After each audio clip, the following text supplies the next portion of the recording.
Priyadarshini's kitchen.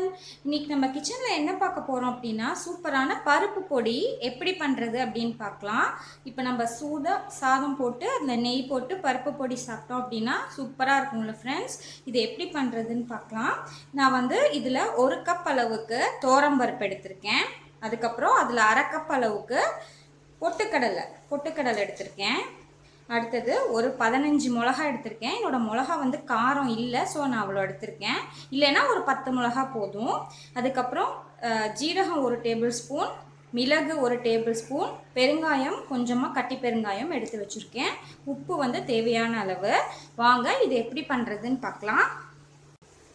இப்போ நான் பாண்ட்லி போட்டிருக்கேன். ஒரே ஒரு டீஸ்பூன் அளவுக்கு நான் வந்து எண்ணெய் ஆட் பண்ணியிருக்கேன். அதுக்கு மேலே தேவையில்லை. நம்ம வந்து இந்த மிளகாய் போட்டு ஃபஸ்ட்டு வறுத்துக்கலாம். அடுப்பை வந்து மீடியம் ஃப்ளேமில் வச்சுக்கோங்க. சும்மா இந்த மிளகா வந்து ரொம்ப ரோஸ்ட் ஆகணும்னு அவசியம் இல்லை, கொஞ்சம் மொறுமொறுப்பான போதும். பாருங்கள், இந்த அளவுக்கு உப்பி வந்தால் போதும். பாருங்கள், இப்போ மிளகா வந்து நல்லா உப்பி வந்துடுச்சு. இப்போ எடுத்துடலாம்.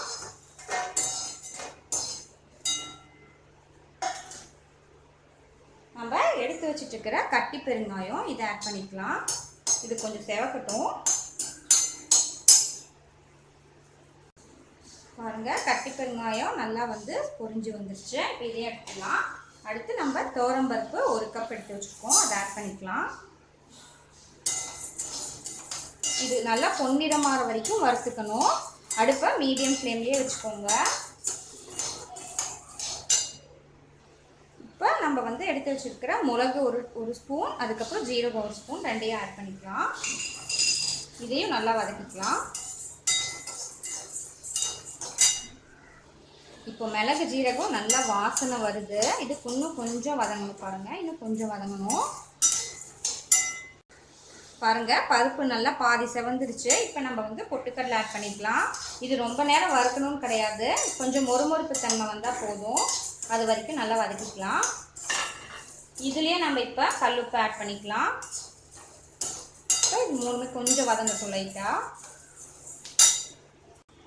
அவ்வளோதான் ஃப்ரெண்ட்ஸ், நம்ம இப்போ இதை அடுப்பை ஆஃப் பண்ணிடலாம். நல்லா வந்து பொன்னிறமாக ஆயிடுச்சு நம்மளோட பருப்பெல்லாம். இப்போ ஆஃப் பண்ணிவிட்டு இதை நல்லா ஆற வச்சுட்டு நம்ம எப்படி அரைக்கிறதுன்னு பார்க்கலாம்.